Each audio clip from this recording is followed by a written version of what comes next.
한 주간의 이슈를 눈으로 짚어보는 시간 뉴스 진단입니다. 오늘도 김동석 상임이사와 함께하겠습니다. 안녕하세요. 안녕하세요. 네, 이제 역사적인 미북 정상회담이 정말 코앞으로 다가왔는데요. 사실 아직까지도 조금은 조마조마합니다. 이상 없이 싱가포르에서 회담이 열리겠죠? 네, 열립니다. 네. 지금은. 네. 우리가 사실 이 시간에 처음에 6월 12일 싱가포르에서 트럼프, 김정은 정상회담을 한다. 그 얘기를 거의 확실하게 했는데도 또 무산이 됐다가 네. 우여곡절을 겪으면서 이번에는 언제 어디서 한다라는 것도 이미 나왔고, 그리고서 프레스센터도 너무 크게 만들고 전 세계의 3천여 명 이상의 언론인들이 그 미북 정상회담을 취재하러 싱가포르에 몰립니다. 예. 그래서 그게 안전 문제가 시큐리티 문제 때문에 이런저런 그 준비도 하고 너무 복잡하고 이렇게 막 움직이는 걸 봐가지고서는 이번에는 분명히 트럼프 대통령이 이제 퀘벡에서 열리는 G7 회의 끝나자마자 이제 바로 싱가포르로 가고, 그리고 백악관 대변인도 못 박아가지고 6월 12일 싱가포르에서는 10시, 싱가포르에서 9시죠.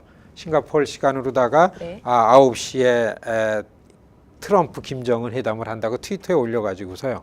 그래가지고서 확정적입니다. 네, 알겠습니다. 아니, 그런데 이게 정상회담을 한다고 해서 또 금방 미국하고 북한이 정상적인 관계가 바로 되는 건 또 아니잖아요.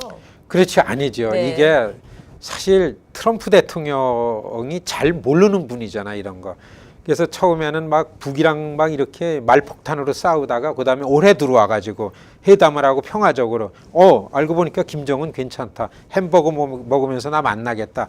그래서 만나는 게 성사되고 그러는데 회담을 준비하다 보니까 이게 쉬운 게 아니거든요. 쌓인 게 많고 풀어야 될 게 너무 많고 법적으로 걸어놓은 게 많고, 그리고 주변 국가들이 얽히고 설키고 이게 쉽게 안 되니까 그 전에는 트럼프가 내가 대통령인데 내가 그냥 단번에 그냥 풀어버리면은 내 말만 잘 들으면은 금방 우리 두 나라가 될 것 같이 막 이렇게 얘기가 되고 이렇게 나오니까 우리 미주 동포들도 이게 금방 되는 줄 알았죠. 근데 이제 트럼프 대통령이 이렇게 하다 보니까, 그래서 지금은 이걸 가지고 여러분 어떤 얘기가 나오면 참 미북 정상회담 추진하는 과정 속에서 트럼프 대통령의 학습 효과가 크다.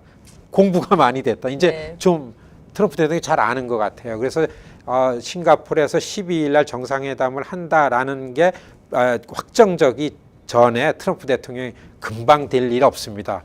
2차, 3차, 4차 정상회담 계속 해야 됩니다. 풀어내면. 다만 시작일 뿐입니다. 그렇지만은 신뢰를 갖고서 기어코 나는 해낼 겁니다. 이런 걸 봐가지고서는 단번에 무슨 되는 거 없고, 다만 지금 그 아주 큰 틀에서 어려운 거, 미국이 요구하는 북한의 비핵화, 완전하고 검증 가능하고 되도록일 수 없는 이런 미국이 요구하는 완전한 비핵화라는 부분에 있어서 성의 있게 북이 트럼프 대통령한테 보여주고 있는 거는 분명하고, 그 다음에 미국에서는 주변 국가들의 의견을 계속 이제 참조하면서 약속한 북의 제재를 좀 풀을 준비도 하고, 그 다음에 전쟁 중인 거를 평화적인 방법으로 평화 체제로 옮겨가고, 그리고서 북이 요구하는 국제사회에서의 체제를 인정해주고, 이런 부분은 북에서 하는 것만큼 나도 한다라는 부분으로다가 점진적으로 다 주고받는 얘기가 됐고요. 그 다음에 판문점에서 성킴 필리핀 대사하고서 최선이라는 북한 외무부 직원하고 이제 아젠다 조율하고 세링을 하는 게 그래도 진전이 있다 계속 나왔죠. 열심히 준비하고 있다, 많은 진전을 보이고 있다, 계속 트럼프 대통령이 얘기했습니다. 김영철 북한 통전부장이 일주일 전에 뉴욕을 거쳐서 백악관까지 가가지고 김정은 위원장이 친서를 전달했을 때 친서 이 큰 봉투 진짜 큰 봉투를 받아들고서 그걸 본 다음에 공개는 안 됐습니다. 트럼프 대통령이 이 정도면 괜찮다. 그리고 그래서 나는 이렇게 할 용의가 있다. 그러면서 뭘 또 얘기한 것 같아요. 그러고 난 다음에 마이크 폼페이오 국무장관이 이제 김정은 위원장의 결단만 남았다. 이제 그런 발언을 했어요. 그게 아젠다에 관한 높은 선에서의 순위는 거기까지 왔습니다. 이게 이제 공은 김정은 위원장한테 넘어갔다. 이제 그런 궁금증을 가지고 세계의 여론이 주목이 돼서 6월 12일 날 싱가포르 말씀하신 것처럼 정상회담 한 번에 금방 되는 거 크게 되는 변화는 없지만 일단 가장 큰 변화는 전쟁의 위기에서 두 정상이 만나면 이제는 평화적인 방법으로 간다. 절반은 성공이죠. 예, 네. 이렇게는 간다. 뭐 이렇게 의미가 있다고 봅니다. 그럼 지금 말씀하신 게 또 어떻게 보면은 정상회담의 성과를 기대하는 부분이네요. 그렇죠. 그런 지금 부분은. 나오는 거는 네네. 중요한 거는 북한의 비핵화라는 거를 완전하게 하려면 어차피 미국과 북한의 으르렁거리는 이게 적이잖아요. 이거는 해소해야 된다. 하기 때문에 이어서 나온 게 문재인 대통령이 그 틈바구니를 기동성 있게 치고 들어간 게 네. 그래서 종전선언이 나온 겁니다. 네. 예. 그래서 남북미. 지금은 한국 쪽에서는 그걸 기대하는데 12일 날 북한과 미국이 정상회담 한 다음에 거기서 남북미 할 테니까 문재인 대통령 빨리 건너와라 그러면은 이제 싱가포르 가가지고 그래서 이어가지고 북미 정상회담만큼이나 종전선언을 채택하느냐. 그래서 그거를 위해서 남북미 정상회담을 이어서 거기서 하느냐가 또 같은 관심거리가 돼 있습니다. 그래서 종전선언을 해야만 된다라는 이런 디맨드가 나온 게 또 가장 큰 의미고 성과고요. 큰 성과죠. 네. 그래서 그걸 기대하는 게 이제 객관적인 네. 그 평가입니다. 그럼 김동석 상임이사께서 생각하시는 이번 정상회담의 가장 큰 의미가 뭐라고 생각하시나요? 평화의 길입니다. 평화의 여러분 길. 네. 정상회담이 추진됐다라는 거는 이제 한반도의 평화 체제라는 거. 좀 더 한 걸음 들어가 가지고서 우리가 완전하게 자랑스럽게 얘기할 수 있는 거는 중국과 일본을 제치고 남과 북, 미국이 이거를 만들어냈다라는 건요. 앞으로 한반도 평화 문제를 해결해 나가는데 굉장한 성과고 의미가 큰 겁니다.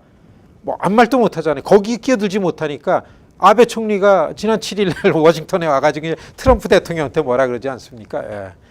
이건 뭐냐면 우리끼리 한다는 이제까지 이게 안 된 거냐. 이제까지 북 문제가 북이 미국의 적국으로 남아있던 거는 중국이나 일본 주변 국가가 자기네 이익 때문에 이거를 풀어나가는데 방해 요소가 됐었어요. 예. 이런 뜻에 이런 측면에서 굉장히 성과가 있고 그렇다고 봅니다. 네.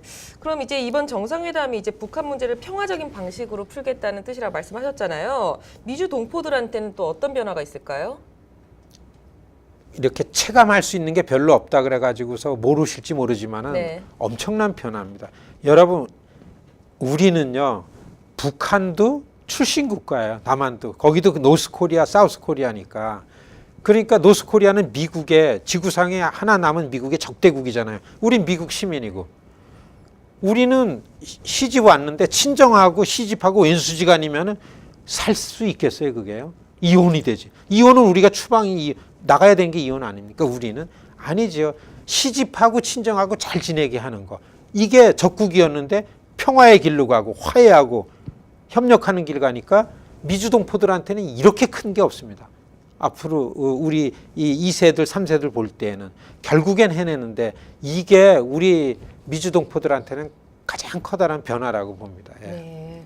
그럼 아까 말씀을 하셨는데 원래 트럼프 대통령이 한 번에 이제 일괄 타결하겠다고 했다가 이제 여러 번 열릴 거라고도 했었잖아요. 그 뜻을 조금 더 자세하게 말씀해 주시겠어요? 이게 좀 신나는 일입니다. 네네. 트럼프 대통령이 아젠다가 복잡한 걸 알고서 두 번째, 세 번째, 네 번째 정상회담을 해나가면서 풀겠다 그랬어요. 이어질 겁니다.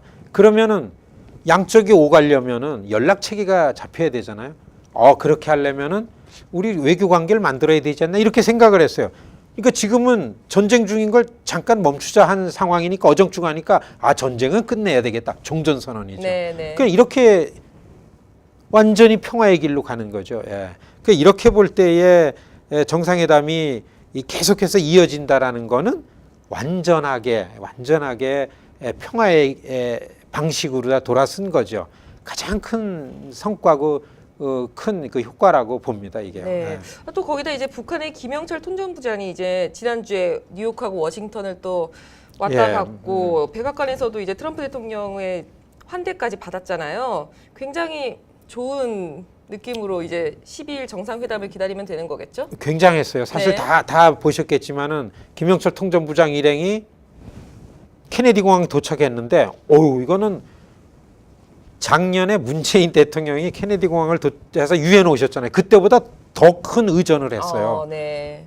미국 사람들이 공항까지 가서 거기서부터 영접을 한 겁니다. 내려오게 해가지고 VIP 코스에 VIP 통로에서 미디어가 다 일본 미디어들이 그냥 꽉 선점해서 지키고 있는데 글로 안 갔잖아요. 따로. 예. 최고의 대화. 그러고서 이제 숙소로 갔다가 백악관도 마찬가지예요.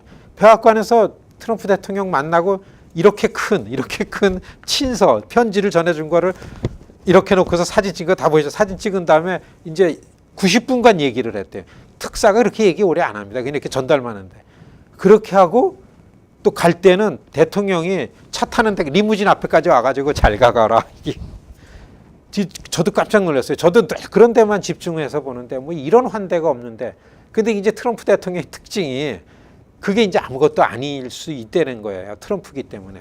거래를 하려면은 대접을 잘 해주는 거죠. 그러면 만약 기대를 부풀렸다가 꽝 하는 거 아닙니까?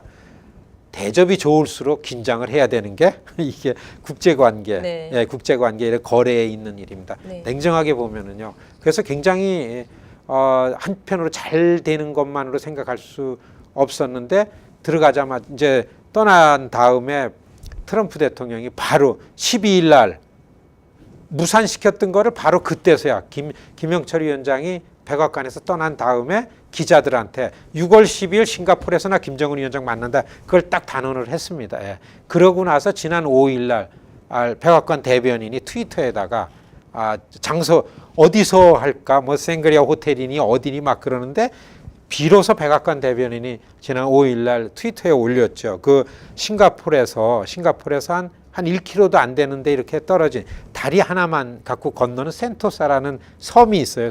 섬에 있는 이제 카펠라라는 아무도 잘 예상도 못했는데 그 호텔에서 한다라고 아주 박아서 했습니다. 그래서 그 호텔에 지금 준비가 한창인데요. 예. 그런 걸 봐가지고서는 만만치 않다. 김정은 위원장도 엄청 준비를 할 거고 다만 김정은 위원장이 싱가포르까지 어떻게 올 건가가 지금 공방전입니다. 중국에 들렸다 중국의 비행기로다 갈 건지 아니면 이런 얘기가 많습니다. 네.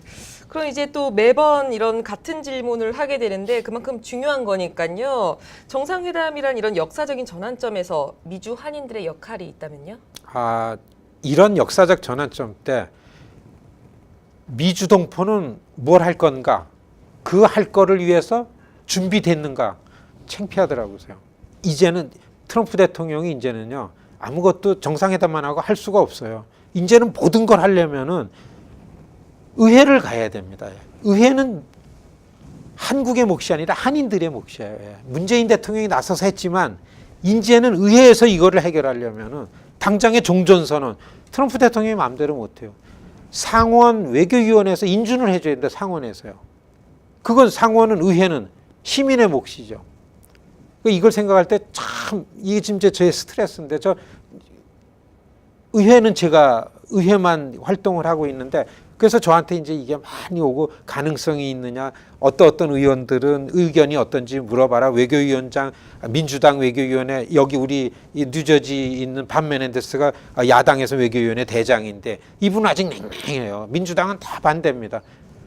이런 걸 볼 때는 우리가 준비가 안 됐구나. 왜 미국에 있는 한인들은 다 한국만 보고 한국이 하는 거에 박수치고 막 들떠 있는데 여러분 우리가 냉정하게 생각하면 이러한 큰일 때에 우리가 할 수 있는 일 우리의 역할을 우리가 준비가 돼 있는가 안 하면 참 어렵게 되는 거 아닙니까? 그렇죠. 그래서 이럴 때 이 역사적 전환점에 미주 동포들이 할 일은 자기 지역에 있는 연방급 의원들한테 평화 만들기니까 종전선언하는 거 이거 인준해야 되고 그다음에 풀어나가는 거 트럼프 대통령의 이 북한과의 평화의 길로 간 거를 잘한다고 해줘야 됩니다라는 걸 막 얘기를 해야 됩니다. 얘기를 안 들읍니다. 어떻게 하면 얘기 듣는 줄 아세요? 초청해가지고 정치자금 좀 맞으면 됩니다. 공짜 없어요. 네. 왜 트럼프만 너 잘한다 그러냐? 우리도 잘한다고 해줘야지. 공짜가 없으니까요. 미주 동포들은 이런 일을 해야만 이 평화의 길로 가고 통일의 길로 가는 길목에서 우리도 하나 했다라는 이런 그 이야기를 할 수 있다고 봅니다. 자기 지역 연방 의원들 어떻게 해서든 접촉하고 목소리 내고 후원회 할 때 그래도 주머니도 좀 내놓고 이게 민족성원으로서 이 시기에 해야 될 책임에 가까운 역할이고 또 후세에 대한 예의 차원의 실천이라고 봅니다. 네, 알겠습니다.